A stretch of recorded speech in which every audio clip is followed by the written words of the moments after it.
नमस्कार प्रिय दर्शकों, स्वागत है आप सबका magic of astrology YouTube channel में। 1 मई 2024 सायंकाल 4:45 पर देवगुरु बृहस्पति अपना राशि परिवर्तन करने जा रहे हैं। देवगुरु बृहस्पति अपनी वर्तमान राशि मेष राशि से निकलकर अपने नैसर्गिक शत्रु शुक्रदेव की साधारण राशि वृषभ राशि में गोचर आरंभ करने जा रहे हैं। देवगुरु वृषभ राशि में अगले साल मई के महीने तक गोचर करते रहेंगे। तो देवगुरु बृहस्पति का गोचर काल 1 साल का होता है, इसीलिए ये इस साल का सबसे बड़ा राशि परिवर्तन होने वाला है। क्योंकि देवगुरु एक बार जब राशि परिवर्तन कर लेते हैं तो साल भर तक वो एक ही राशि पर विराजमान रहते हैं, उसी राशि पर विराजमान रहते हुए और उसी राशि से बैठकर 3 स्थानों पर दृष्टि डालकर, अपनी अमृत दृष्टि डालकर उन 3 स्थानों का फल देते रहते हैं और जिस राशि में बैठते हैं उस राशि की भी वो वृद्धि करते हैं। तो वो राशि आपकी राशि से कौन से भाव में पड़ती है, तो आपको किस प्रकार के रिजल्ट्स मिलने वाले हैं और आपके कौन से उन 3 भावों पर देवगुरु बृहस्पति अपनी अमृत दृष्टि डालकर आपको सहयोग करने वाले हैं, आपको सब तरह की समस्याओं और कष्टों से मुक्ति दिलाने वाले हैं। आपके लिए किन किन मामलों में देवगुरु का ये गोचर अच्छा रहने वाला है और किन मामलों में आपको सावधान रहने की ज़रूरत है, इन्हीं सारी चीज़ों के बारे में हम इस वीडियो में चर्चा करेंगे। वृषभ राशि देवगुरु के नैसर्गिक शत्रु शुक्रदेव की राशि है, लेकिन उनके शत्रु की राशि होने के बावजूद भी देवगुरु का वृषभ राशि में गोचर काफ़ी अच्छा रहने वाला है। क्योंकि वृषभ राशि में जो 3 नक्षत्र आते हैं वो नक्षत्र हैं चंद्रमा, सूर्य और मंगल के नक्षत्र, और ये तीनों ही नक्षत्र स्वामी देवगुरु के मित्र हैं। अपने मित्रों के नक्षत्र में गोचर करते हुए देवगुरु का सूक्ष्माति सूक्ष्म प्रभाव और जो अंत फल मिलने वाला है वो आपके लिए अच्छा ही रहने वाला है।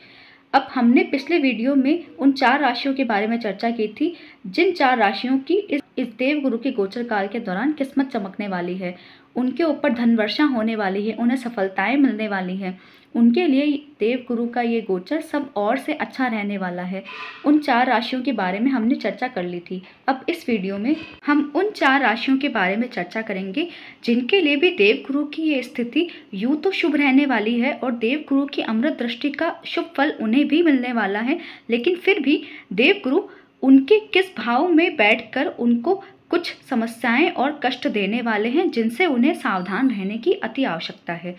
4 राशियां ऐसी हैं जिनके लिए देवगुरु का ये गोचर वैसे तो अच्छा होने वाला है, लेकिन उनको काफ़ी सारे मामलों में सावधान रहने की, सचेत रहने की ज़रूरत है और उन्हें सचेत रहकर कार्य करने की ज़रूरत है ताकि उन्हें देवगुरु के गोचर प्रभाव से होने वाले कष्टों से निजात मिल सके और उन कष्टों से वो बच सके। तो आइए जानते हैं कि वो 4 राशियां कौन सी हैं और किन किन मामलों में उनको सावधानी रखने की आवश्यकता है। सबसे पहली राशि है मेष राशि।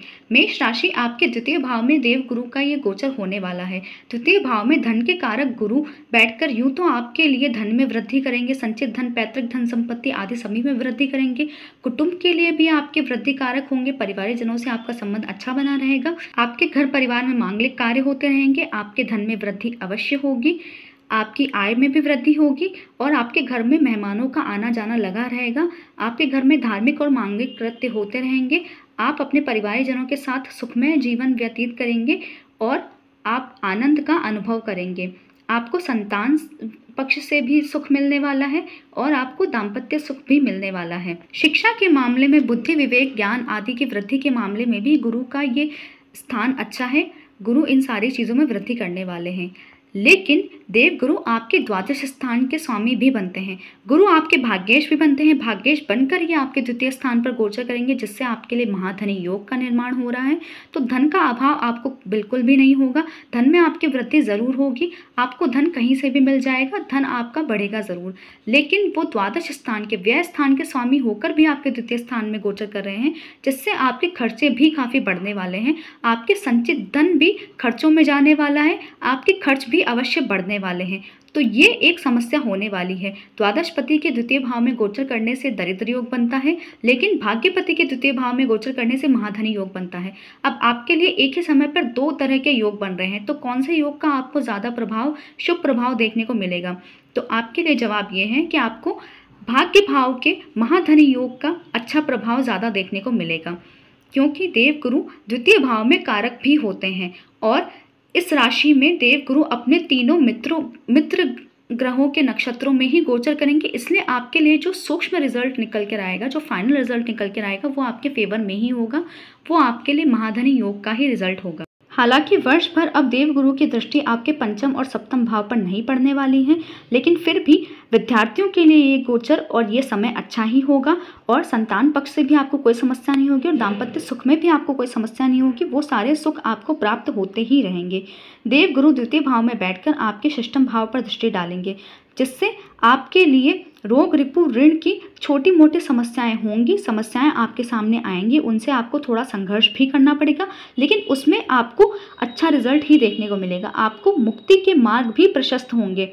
आपकी वाणी में थोड़ी सी कड़वाहट आने वाली है देवगुरु के यहाँ बैठने की वजह से, क्योंकि आप अब सत्य बोलना शुरू करेंगे और सत्य कड़वा भी होता है, जिससे कुछ लोगों का दिल भी दुख सकता है। तो आपको बोलने से पहले थोड़ा सोच समझकर बोलने की आवश्यकता है। और द्वितीय भाव में गुरु के बैठने से आपके खान पान में भी रुचि ज़्यादा बढ़ेगी, तो आप अपने खान पान पर नियंत्रण बना कर रखें। आप सही समय पर सही भोजन लें, वरना आपको पेट से संबंधित समस्याएं भी हो सकती हैं और आपकी बीमारियां भी बढ़ सकती हैं। इस मामले में आपको ध्यान रखने की आवश्यकता है। और आपके कोर्ट कचहरी आदि चीज़ों से भी खर्च हो सकते हैं। शत्रुओं की वजह से भी आपको थोड़े बहुत खर्च हो सकते हैं, लेकिन शत्रुओं से आप जीत भी जाएंगे। आपके वाद विवाद भी हो सकते हैं, अनबन भी हो सकती है। पैतृक धन संपत्ति को लेकर भी आपका जो पहले से कोई विवाद चलता आ रहा था या कोर्ट में कोई केस पेंडिंग था, तो उन मामलों में आपको जीत मिलेगी, आपको सफलता अवश्य मिलेगी और आपको उन चीज़ों से लाभ भी होगा। आपके खर्च इस समय बढ़ने वाले हैं, लेकिन वो खर्च आपके मांगलिक कार्यों और धार्मिक कार्यों पर ही होंगे और धार्मिक यात्राओं पर ही खर्च होने वाले हैं, तो वो खर्च भी आपके लिए बुरे नहीं होंगे। आप यदि अपनी पैतृक प्रॉपर्टी को बेचना चाहते थे तो बेचने के लिए भी ये समय अच्छा है और आपका पैसा काफ़ी ज़्यादा खर्च में जाने वाला है। शत्रुओं के कारण भी, वाद विवाद के कारण भी आपका पैसा खर्च में जा सकता है। आपने यदि कोई ऋण लिया हुआ था तो उस ऋण को चुकाने में भी आपका पैसा जा सकता है। आपके संचित धन संपत्ति ऋण चुकाने में जा सकती हैं, लेकिन आपके पास धन आता भी रहेगा। गुरु द्वितीय भाव में बैठे तो धन की आपको कोई अभाव या कमी नहीं होने वाली है। गुरु की दृष्टि आपके अष्टम स्थान पर भी पड़ेगी, जिससे यदि आपको कोई पहले से दीर्घकालिक रोग चलता आ रहा था तो उससे आपको मुक्ति मिल सकती है और उससे आपको आराम मिल सकता है, उससे आपको आरोग्यता ये गुरु दिलवा सकते हैं। आयु में आपकी वृद्धि ही करेंगे। यदि आपके वैवाहिक जीवन में भी कोई कलह थी, कोई उथल पुथल चल रही थी, रिश्ता टूटने की कगार पे था, तो देवगुरु उससे भी आपको बचा लेंगे। देवगुरु जीव कारक होते हैं, तो ये जिस स्थान पर दृष्टि डालते हैं उसके जीव से आपके संबंध अच्छे करते हैं। आपके परिवार में भी यदि आपके किसी संबंध बिगड़े हुए थे, वाद विवाद चल रहा था, कलह या मनमुटाव चल रहा था, तो उन सभी चीज़ों में आपका बचाव होगा और आपके संबंध लोगों से बेहतर होंगे। आपका पारिवारिक सुख भी अच्छा बना रहेगा। लेकिन बस आपको अपने खान पान पर नियंत्रण रखने की आवश्यकता है। आप व्यसनों से दूर रहिए, गलत संगत, गलत आदतों से, गलत लोगों से भी दूर रहिए, वरना आपको बीमारियां परेशान कर सकती हैं। और आपको अपनी वाणी पर भी नियंत्रण रखना होगा। आप सोच समझकर ही अपनी वाणी का इस्तेमाल कीजिए। और देवगुरु की दृष्टि आपके दशम स्थान पर भी पड़ने वाली है। कर्म के स्थान पर दृष्टि डालकर ये आपको नौकरी भी दिलवा सकते हैं। ये आपके षष्ठम स्थान और दशम स्थान दोनों पर दृष्टि डाल रहे हैं, जिससे आपको कंपटीशन में सफलताएं मिलेंगी, आपको नौकरी मिलने के अच्छे अवसर बन रहे हैं। कार्यक्षेत्र में आपको सफलताएं जरूर मिलेंगी, थोड़ा संघर्षों का भी सामना करना पड़ेगा, लेकिन यदि आप रिस्क लेकर, जोखिम उठाकर भी कोई काम करते हैं तो आपको सफलताएं अवश्य देखने को मिलेंगी। कार्यक्षेत्र में अभी आपके मान सम्मान में वृद्धि हो सकती है और पिता से भी आपके संबंध अच्छे हो सकते हैं और पिता का स्वास्थ्य भी अच्छा हो सकता है। गुरु के दुष्प्रभाव से बचने के लिए आप गुरु के बीज मंत्र का जप करते रहिए। ब्राह्मणों और गुरुओं का सम्मान कीजिए, बड़े बुजुर्गों का सम्मान कीजिए, पिता का सम्मान अवश्य कीजिए। और आप गुरुवार का व्रत भी कर सकते हैं, विष्णु सहस्त्र नाम का पाठ भी कर सकते हैं। व्यापार के लिए भी आपका समय अच्छा रहेगा और आपको अपने कार्य में सफलताएं देखने को अवश्य मिलेंगी। अगली राशि है मिथुन राशि। मिथुन राशि आपके द्वादश भाव में देवगुरु गोचर कर रहे हैं। यदि आप सही रहते हैं, आप सही मार्ग पर चलते हैं, सही रास्ते पर चलते हैं, तो आपके मान सम्मान को कोई हानि नहीं होगी, कोई परेशानी नहीं होगी। लेकिन यदि आप कोई गलत कार्य करते हैं, गलत रास्ते पर चलते हैं, गलत तरीके से आप पैसा कमाना चाहते हैं, गलत संगत आदतों में यदि आप पड़े हुए हैं, तो आपको अपमान का सामना अवश्य करना पड़ेगा। आपके अपमान होने की संभावना है, आपकी छवि खराब होने की संभावना है, आपके बदनामी भी हो सकते हैं, आपके मान सम्मान और पद प्रतिष्ठा में कमी आएगी। अतः आप धार्मिक बने रहिए, धर्म के मार्ग पर चलिए, सही मार्ग पर चलिए। चलिए तो आपको कोई भी तरह की कष्ट या परेशानी नहीं होगी। विदेश यात्रा भी आपकी हो सकती है। विदेश यात्रा से आपको लाभ भी होगा। विदेश से आप लाभ कमाकर आप प्रॉपर्टी खरीद सकते हैं, प्रॉपर्टी में इन्वेस्ट कर सकते हैं, भूमि वाहन आदि खरीद सकते हैं।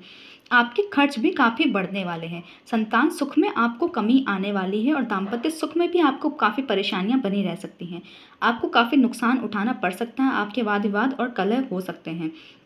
कोर्ट कचहरी, पुलिस थाना आदि वाद विवाद में आपका धन खर्च हो सकता है और बेवजह के वाद विवाद, लड़ाई झगड़े में भी आप फंस सकते हैं।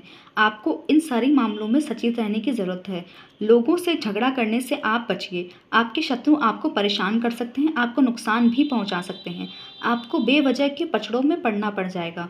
गुरु आपके सप्तम और दशम भाव के स्वामी होकर आपके 12th भाव में गोचर कर रहे हैं और सप्तम स्थान दशम से दशम भी होता है, तो इन दोनों ही भावों के स्वामी होकर वो आपके द्वादश में गोचर कर रहे हैं। तो व्यापार के लिए समय ज़्यादा अच्छा नहीं है। आप कोई नया व्यापार, नया कार्य शुरू करने से बचिए और कार्यक्षेत्र में भी आपको काफ़ी परेशानियां आने वाली हैं, जिससे इन दोनों ही भावों के आपको थोड़े से बुरे परिणाम मिलने वाले हैं। आपके दाम्पत्य जीवन में भी कलह की स्थिति रहने वाली है। नौकरी में, कार्यक्षेत्र में भी आपको व्यर्थ के फसादों में पड़ना पड़ सकता है। सीनियर्स और बॉस के साथ भी आपके वाद विवाद हो सकते हैं। बिना वजह की परेशानियां आपको झेलनी पड़ जाएंगी। पिता से भी आपके वाद विवाद और अनबन हो सकते हैं। पिता से आपके संबंध खराब हो सकते हैं। आपकी सामाजिक छवि खराब हो सकती है। आपके स्टेटस में भी गिरावट आ सकती है। लेकिन आप यदि किसी मल्टीनेशनल कंपनी में काम कर रहे हैं और आपके ट्रांसफ़र होने के या विदेश जाने के योग बन रहे हैं, तो आपका प्रमोशन होकर ट्रांसफ़र होने की अच्छी संभावनाएं हैं। आप ट्रांसफ़र का वेट कर रहे थे तो ये समय आपके लिए अच्छा है। आपको ट्रांसफ़र मिल जाएगा। विदेश में ट्रांसफ़र मिलने की अच्छी संभावनाएं बन रही हैं। यदि आप सरकारी नौकरी में भी थे, वहाँ भी आप ट्रांसफ़र चाहते थे, तो ट्रांसफ़र होने के लिए आपका यह समय अच्छा है। जीवन साथी के स्वास्थ्य समस्या हो सकती हैं और रोग, रिपु, ऋण, इन तीनों ही चीज़ों से आपको जूझना पड़ जाएगा। आपको काफ़ी ज़्यादा परेशानियां बनी रहेंगी। लेकिन इन सारी चीज़ों से जूझकर, इन सारी चीज़ों से संघर्ष करके फिर आपको इन चीज़ों से मुक्ति भी मिल जाएगी। अंत में रिजल्ट आपके फेवर में ही आएगा। आप किसी षड्यंत्र का भी शिकार हो सकते हैं। यदि आप राजनीति के क्षेत्र से जुड़े हुए हैं या फिर आप सरकारी नौकरी के क्षेत्र से भी जुड़े हुए हैं, तो भी वहाँ पर आपको राजनीतिक षड्यंत्रों का सामना करना पड़ सकता है। लोग आपको किसी षड्यंत्र में फंसाकर आपकी छवि को खराब कर सकते हैं, तो आपको सावधान रहकर कार्य करने की ज़रूरत है। आपको अपने आँख कान खुले रखने हैं और सोच समझकर फूंक फूंक कर ही आपको कदम उठाने हैं। षड्यंत्रों में फंसाकर लोग आपको बदनामी में डाल सकते हैं। आपको बदनामी का सामना करना पड़ सकता है।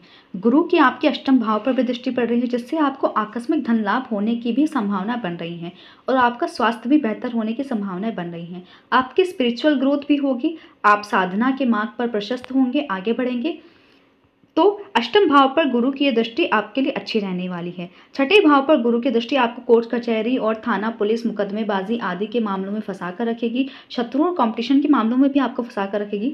लेकिन यदि आप कोई नौकरी पाना चाह रहे थे, आप बेरोजगार थे, तो नौकरी मिलने के भी आपके अच्छे अवसर बन रहे हैं। भूमि, भवन, वाहन खरीदने के लिए भी आपके पैसे खर्च हो सकते हैं इस गोचर काल के दौरान। पारिवारिक सुख आपका अच्छा बना रहेगा और माता से भी आपके संबंध अच्छे होंगे और माता का स्वास्थ्य भी बेहतर होगा और आपको दोस्तों का भी साथ मिलेगा और दोस्तों से आपको लाभ भी प्राप्त हो सकता है।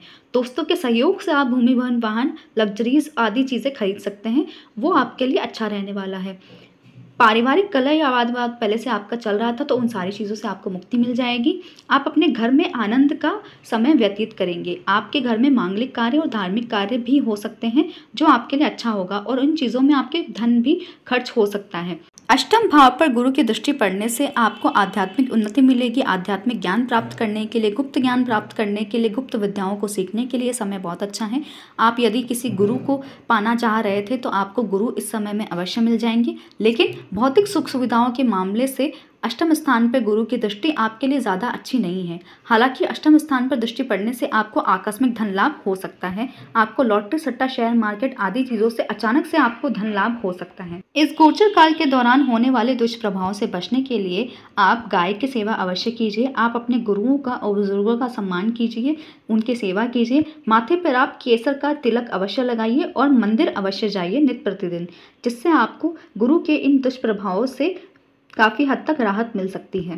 तुला राशि, आपके अष्टम भाव में देव गुरु का ये गोचर होने वाला है और देव गुरु आपके राशि स्वामी शुक्रदेव की साधारण राशि में गोचर कर रहे हैं। लेकिन देवगुरु आपके राशि स्वामी के नैसर्गिक शत्रु ग्रह होते हैं। नैसर्गिक शत्रु ग्रह होकर आपके ही राशि स्वामी की राशि में गोचर कर रहे हैं, वो भी आपके अष्टम स्थान पर, तो ये आपके लिए बहुत ज़्यादा अच्छा नहीं रहने वाला है। गुरु का ये गोचर आपके अष्टम भाव में होने से आपकी आध्यात्मिक उन्नति तो अवश्य होगी। आपको आध्यात्मिक ज्ञान, ज्योतिष, तंत्र मंत्र, गुप्त विद्याओं का ज्ञान आदि तो आपको अवश्य प्राप्त होगा। और आपके जीवन में आकस्मिक घटनाएं हो सकती हैं, आकस्मिक चीज़ें आपके जीवन में घटित होती हुई देखी जा सकती हैं। यदि आप गुप्त ज्ञान प्राप्त करना चाहते हैं, आप गुप्त साधना करना चाहते हैं, तो ये गोचर आपके लिए बहुत अच्छा रहने वाला है। आपकी आध्यात्मिक उन्नति ज़रूर हो जाएगी, आपको गुप्त ज्ञान अवश्य प्राप्त हो जाएगा। साधना के लिए समय काफ़ी ज़्यादा अच्छा है। लेकिन यदि आप गुप्त तरीके से छुपकर कोई गलत कार्य करना चाहते हैं, लोगों से बचाकर, समाज की नज़रों से बचाकर आप गुप्त तरीके से कोई गलत कार्य करना चाहते हैं, किसी गलत संगत आदत में पड़े हुए हैं, तो आपको नुकसान और कष्ट झेलना पड़ सकता है। आपको बदनामी का भी सामना करना पड़ सकता है। आपके जीवन में कुछ आकस्मिक घटनाएं इस गोचर काल के दौरान होती रहेंगी, जो ज़रूरी नहीं है कि वो घटनाएं आपके लिए सुखद ही हों। ये गोचर आपको काफ़ी ज़्यादा परेशान करने वाला गोचर है। कुछ ऐसी सूचनाएं भी आपको मिलती रहेंगी जो आपके लिए कष्टदायक हो सकती हैं, आपके लिए मानसिक तनाव आदि देने वाली हो सकती हैं। नौकरी में आपको रुकावटें मिल सकती हैं, आपको संघर्ष का सामना करना पड़ सकता है, आपको अपने करियर में, अपने कार्यक्षेत्र में संघर्ष का सामना करना पड़ सकता है। आपका जीवन ही साधारण तौर पर संघर्षपूर्ण बना रहेगा। सक्सेस पाने के लिए आपको बहुत ज़्यादा संघर्ष और बहुत ज़्यादा कड़ी मेहनत करने की आवश्यकता है। किसी को भी पैसा देने से आप बचिए, लेन देन करते वक्त आप सावधान रहिए। किसी पर अंधविश्वास मत कीजिए, वरना बाद में आपको पछताना पड़ सकता है। आपका नौकरी के चलते स्थान परिवर्तन और ट्रांसफ़र होने के योग बन रहे हैं। आप इस समय धार्मिक बने रहिए, धर्म के मार्ग पर चलिए, धार्मिक यात्राएं भी आपकी होंगी और इन सब से आपको परेशानी में कमी आ सकती है। आप धार्मिक बने रहेंगे तो आपकी परेशानियां, आपके कष्ट काफ़ी कम होंगे, आपको कुछ राहत देखने को मिलेगी। नौकरी में आपका ट्रांसफ़र होने के साथ साथ प्रमोशन होने के भी अच्छे योग बन रहे हैं, तो ये अच्छी बात है। कोई नया कार्य आप शुरू करना चाहते हैं तो आप नया कार्य शुरू करने से बचिए। आपके जो पहले से टारगेट्स आपने सेट किए हुए हैं, जो आपके पेंडिंग टारगेट या पेंडिंग कर्म बचे हुए हैं, जो आपके काम अधूरे रह गए थे, आप उन्हें ही पूरा करने की कोशिश कीजिए। आपको स्वास्थ्य परेशानियां भी जो चल रही थी, उनसे भी आपको राहत मिलेगी। स्वास्थ्य समस्याओं से आपको मुक्ति मिलने वाली है और आपकी बीमारियों का उपचार भी आपको सही समय पर हो जाएगा। रोगों के कष्टों से आपको मुक्ति अवश्य मिलेगी। अष्टम में बैठे हुए गुरु आपके लिए आयुवर्धक बनते हैं और आरोग्यवर्धक भी बनते हैं, तो सही समय पर आपको इलाज मिल जाएगा और आपके शारीरिक कष्ट दूर हो जाएंगे। आपको आकस्मिक धन लाभ भी हो सकता है। आपकी पैतृक धन संपत्ति से भी आपको लाभ हो सकता है। आपको अचानक से पैतृक धन संपत्ति भी मिल सकती है। पैतृक धन संपत्ति को लेकर यदि आपका कोई विवाद चल रहा था, कोई मुद्दा फंसा हुआ था, कुटुंब के लोगों से विवाद चल रहा था, तो उन चीज़ों से आपको मुक्ति मिल सकती है और फैसला आपके फेवर में हो सकता है। आपके संचित धन में भी वृद्धि अवश्य होगी, क्योंकि गुरु की दृष्टि आपके द्वितीय भाव पर पड़ रही है, जिससे कुटुंब से आपके रिश्ते भी बेहतर हो सकते हैं और आपको धन लाभ, संचित धन में वृद्धि, ये सारी चीज़ें भी देखने को मिल सकती हैं। लेकिन गुरु की दृष्टि द्वितीय भाव पर पड़ने के कारण आपका सुस्वादु खान पान में काफ़ी ज़्यादा रुझान बढ़ेगा। आप बहुत ज़्यादा खाने पीने के मामले में अनियंत्रित हो जाएंगे, तो आपको ऐसा नहीं करना है। अगर आप गलत खान पान की आदतों में पड़ते हैं तो उससे आपकी सेहत को नुकसान हो सकता है। खासकर आपको पेट से संबंधित समस्याएं और रोग हो सकते हैं, तो इन चीज़ों से आपको बचना चाहिए। गुरु की दृष्टि आपके द्वितीय भाव पर पड़ने से आपकी वाणी थोड़ी सी कड़वी भी हो सकती है, जिससे आपका परिवार के जनों से ही वाद विवाद हो सकता है और परिवार जनों से आपकी अनबन हो सकती है, तो इस चीज़ से भी आपको बचने की आवश्यकता है। आप अपनी वाणी पर नियंत्रण बनाकर रखिए, सोच समझकर ही बोलिए, कड़वी वाणी का प्रयोग करने से बचिए। गुरु की दृष्टि आपके द्वादश स्थान पर भी पड़ेगी, जिससे आपकी यात्राएं भी हो सकती हैं और वो यात्राएं ज़्यादातर धार्मिक यात्राएं ही होंगी और आपके खर्चों में भी वृद्धि होने वाली है। लेकिन धर्म कर्म के मामलों में और दान पुण्य के मामलों में ही आपके खर्च होंगे, जो भी आपके लिए अच्छा होने वाला है। गुरु की नीच की दृष्टि आपके चतुर्थ भाव पर भी पड़ने वाली है। हालांकि ये गुरु की नीच की दृष्टि है, लेकिन फिर भी गुरु की दृष्टि अमृतमयी ही होती है और वृषभ राशि में गोचर करने के दौरान गुरु अपने मित्र ग्रहों के नक्षत्रों में ही गोचर करेंगे, इसलिए गुरु की दृष्टि आपके चतुर्थ भाव पर भी अच्छी ही बनी रहेगी। आपका यदि पहले से कोई पारिवारिक विवाद चलता आ रहा था, परिवार में आपके कोई ग्रह कलह या अशांति का सामना आपको करना पड़ रहा था, तो उन सारी चीज़ों से आपको मुक्ति दिला देंगे गुरु और आपको भूमि भवन वाहन का सुख भी दिलाएंगे। आपको परिवार में, घर परिवार में सुख शांति का अनुभव होगा और परिवार में आप आनंद का समय व्यतीत करेंगे। गुरु के दुष्प्रभाव से बचने के लिए पंचमुखी रुद्राक्ष धारण कर सकते हैं। गाय की सेवा अवश्य कीजिए। गाय के घी का दीपक जलाकर आप विष्णु भगवान की पूजा और आराधना करते रहिए। विष्णु सहस्त्रनाम का पाठ भी अवश्य कीजिए और गुरु के बीज मंत्र का भी जाप करते रहिए, जिससे आपको गुरु से मिलने वाले दुष्प्रभावों से मुक्ति मिल जाएगी। बाकी आध्यात्मिक दृष्टि से गुरु का ये गोचर अच्छा रहने वाला है। आपकी आध्यात्मिक उन्नति तरक्की होने वाली है। आपको गुप्त ज्ञान की प्राप्ति होने वाली है। आपको किसी गुरु की भी प्राप्ति होने वाली है। इस समय आपको गुरु मिल जाएगा जो आपको सही मार्ग दिखाएगा, आपको सही गाइडेंस, सही दिशा अवश्य दे जाएगा। लेकिन भौतिक सुखों में आपको थोड़ा सा कष्ट और थोड़ी समस्याएं आने वाली हैं। आपके जीवन साथी का स्वास्थ्य भी थोड़ा सा बिगड़ सकता है, लेकिन देव गुरु अंत में उस स्वास्थ्य समस्याओं से आपको बचा भी लेंगे। तो गुरु का ये गोचर आपके लिए मिला जुला रहने वाला है। बस आपको कुछ मामलों में सावधान रहने की आवश्यकता है। अब बात करते हैं धनु राशि की। धनु राशि, आपके राशि के स्वामी गुरु आपकी राशि से षष्ठम भाव में आपके राशि के स्वामी के नैसर्गिक शत्रु शुक्रदेव की राशि में गोचर करने जा रहे हैं। तो आपके राशि स्वामी की शत्रु की राशि में गोचर करना और आपकी राशि से षष्ठम भाव में देव गुरु का गोचर करना, ये दोनों ही स्थितियां आपके लिए ज़्यादा अच्छी नहीं रहने वाली हैं। ये आपको काफ़ी ज़्यादा कष्टदायक स्थिति होने वाली है।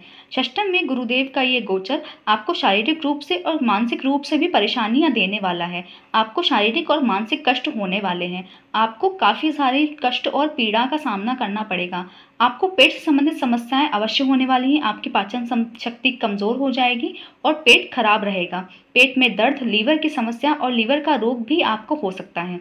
तो इस गोचर काल में आपको तनाव का सामना करना पड़ेगा। आपके जीवन में विषम परिस्थितियां उत्पन्न होंगी, जिससे आपको मानसिक कष्ट अवश्य होने वाला है। आपको शत्रुओं की वजह से भी कष्ट हो सकता है। आपको अपने परिवारजनों से भी मानसिक कष्ट मिलने वाला है, क्योंकि आपके परिवारजन भी आपके विरोधी हो जाएंगे। इस समय में आपको गृह कलह का सामना भी करना पड़ेगा। आपको इस समय लोन मिल सकता है। बैंक से यदि आप लोन लेना चाहते थे तो लोन लेने के लिए समय अच्छा है और कॉम्पिटिटिव एग्जाम्स में भी आपको सफलताएं अवश्य देखने को मिलेंगी। आप नई नौकरी पाना चाहते थे तो नई नौकरी मिलने के लिए आपकी प्रबल संभावनाएं बन रही हैं। शिक्षा के क्षेत्र में यदि आपको कंपटीशन दे रहे थे या फिर आप सरकारी नौकरी के लिए कॉम्पिटिटिव एग्जाम दे रहे थे या देने वाले हैं, तो इन दोनों ही चीज़ों में आपको सफलताएं अवश्य मिलने वाली हैं। आप अपनी मेहनत और कर्मठता से सक्सेस अवश्य पा लेंगे और इस गोचर काल में आपको शिक्षा के क्षेत्र में और नौकरी के क्षेत्र में, कंपटीशन के क्षेत्र में अच्छे रिजल्ट प्राप्त होने वाले हैं। आपके जीवन में संघर्ष बढ़ने वाला है अवश्य ही। षष्ठम में गुरु आपके रोग, रिपु, ऋण आदि सभी तरह की परेशानियां आपको देने वाले हैं। इन परेशानियों को आपके लिए बढ़ाने वाले हैं। आपको इन सभी मामलों में संघर्ष करना पड़ेगा। आपकी ज़्यादातर ऊर्जा, बल और फोकस इन्हीं समस्याओं को सुलझाने में खर्च होगा, लेकिन इन परेशानियों से आपको अंत में मुक्ति भी मिल जाएगी। अंत में रिजल्ट आपके फेवर में ही आएगा, आपके लिए पॉजिटिव रिजल्ट ही आएगा। आप जिस कार्य क्षेत्र में हैं या नौकरी में हैं, वहाँ आपको कंपटीशन का सामना अवश्य करना पड़ेगा। आपको प्रतिद्वंदियों का सामना करना पड़ेगा। उससे आपको कंपटीशन तो कड़ा मिलने वाला है, परेशानियां अवश्य आपके लिए आने वाली है, लेकिन अंत में जीत आपको ही मिलने वाली है। गुरु आपके चतुर्थेश भी है और चतुर्थेश होकर आपके षष्ठम भाव में गोचर कर रहे हैं, जिससे यदि आप राजनीति के क्षेत्र से जुड़े हुए हैं तो आपको कड़ा कंपटीशन राजनीति के क्षेत्र में देखने को मिलने वाला है, लेकिन लास्ट में रिजल्ट आपके फेवर में ही होगा, आपकी जीत अवश्य होगी। नौकरी में यदि आप ट्रांसफर पाना चाहते थे, पदोन्नति पाना चाहते थे, तो आपको पदोन्नति मिल जाएगी, प्रमोशन मिल जाएगा और आपका ट्रांसफर भी हो जाएगा। विदेश में आपके ट्रांसफर होने की अच्छी संभावनाएं बन रही हैं। आपका दाम्पत्य जीवन ठीक ठाक रहने वाला है और संतान पक्ष से भी आपको ठीक ठाक ही सुख मिलने वाला है। गुरुदेव की दृष्टि ना तो आपके संतान के भाव से बन रही है, ना ही आपके दाम्पत्य भाव से बन रही है, लेकिन इन दोनों ही मामलों में आपको बहुत ज़्यादा परेशानियां नहीं आएंगी। हाँ, आपकी वाणी ज़रूर कड़वी होने वाली है, क्योंकि गुरुदेव की नीच की दृष्टि आपके द्वितीय भाव पर पड़ने वाली है, जिससे आप सत्य बोलेंगे और सत्य लोगों को कड़वा भी लग सकता है। तो आपको कड़वी वाणी का प्रयोग करने से बचना है। आपको अपनी वाणी पर नियंत्रण बनाकर रखना है, वरना आपका कुटुंबीजनों से वाद विवाद हो सकता है, आपका कई लोगों से वाद विवाद और लड़ाई झगड़ा हो सकता है। उन चीज़ों में आप व्यर्थ में पड़ सकते हैं। तो आपको सोच समझकर बोलना है, ऐसी वाणी का प्रयोग नहीं करना जिससे किसी का दिल दुखे। आप रिस्क लेकर, जोखिम उठाकर कोई कार्य करना चाहते थे तो ये समय अच्छा है। आप रिस्क लेकर भी आप कार्यों में सफलता पा लेंगे। गुरुदेव की पंचम दृष्टि आपके दशम स्थान पर पड़ रही है, जिससे कार्यक्षेत्र में आपको संघर्ष तो होंगे, लेकिन अंत में आपको सफलताएं भी मिलेंगी। और आपके पिता से आपके संबंध थोड़े से कड़वे हो सकते हैं और अनबन आपकी हो सकती है, लेकिन अंत में आप उन चीज़ों को ठीक कर ले जाएंगे। और आपके पिता को भी स्वास्थ्य समस्याएं हो सकती हैं। गुरुदेव की दृष्टि आपके द्वादश स्थान पर पड़ रही है, जिससे आपके खर्चों में वृद्धि होने वाली है, लेकिन वो खर्च धार्मिक यात्राएं और धार्मिक कृत्यों में ही होने वाले हैं। हालांकि कोर्ट कचहरी मुकदमेबाजी के लिए भी आपके खर्च हो सकते हैं, लेकिन उन खर्चों से आपको लास्ट में रिजल्ट अपने फेवर में ही मिलेगा, आपको अंत में जीत भी अवश्य मिलेगी। और आपके विदेश में ट्रांसफर होने के, विदेश से लाभ कमाने के भी अच्छे योग बन रहे हैं। आप यदि विदेशों से जुड़े हुए, लाभ के व्यापार से जुड़े हुए हैं, तो विदेशों से आपको लाभ प्राप्ति के अच्छे अवसर बन रहे हैं और आपकी आध्यात्मिक उन्नति भी हो सकती है, तो ये अच्छा है। गुरु की दृष्टि आपके द्वितीय भाव पर पड़ रही है, जिससे अच्छे खान पान में भी आपकी रुचि बढ़ेगी और आप गलत संगत, गलत आदतों, गलत व्यसनों में यदि आप पड़े हुए हैं तो उनसे छुड़ाने का यह आपका सही समय है और आपको गलत संगत, गलत आदतों से मुक्ति पा लेनी चाहिए। मुक्ति पाने के लिए आपका सही समय है और आपको अपने खान पान पर और वाणी पर नियंत्रण बनाकर रखने की, चलने की ज़रूरत है, वरना बाकी आपके संचित धन में वृद्धि होने वाली है, पैतृक धन संपत्ति में भी वृद्धि होने वाली है और आपके कुटुंबों में भी वृद्धि होने वाली है। कुटुंब से आपका वाद विवाद हो सकता है, लेकिन बाद में आपके रिश्ते भी उनसे अच्छे हो सकते हैं। आपके संचित धन में वृद्धि होने वाली है, धन की कमी आपको नहीं होगी, धन आपको ऋण से भी प्राप्त हो जाएगा, धन आपको कहीं से भी प्राप्त हो जाएगा, धन का अभाव आपको नहीं होगा। आपके जीवन में संघर्ष काफ़ी बना रहेगा और उस संघर्षों से आपको जूझना पड़ेगा। जूझने के बाद आपको रिजल्ट ज़रूर आपके फेवर में मिल जाएंगे।